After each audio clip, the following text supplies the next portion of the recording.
కళాకారులను గుర్తిద్దాం, ప్రోత్సహిద్దాం. పూర్వపు జానపద కళలు, సాహిత్యం, ఆధ్యాత్మిక కళాకారులను ప్రోత్సహిద్దాం.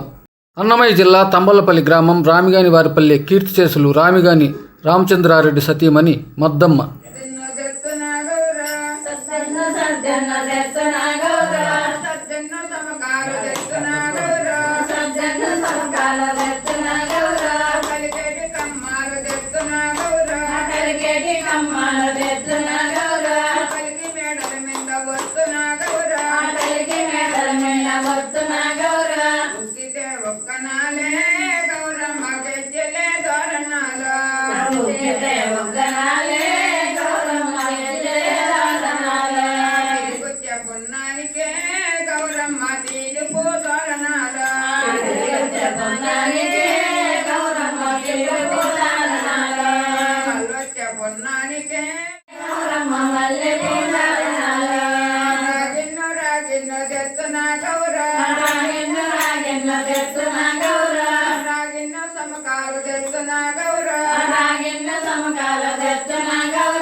కమ్మాల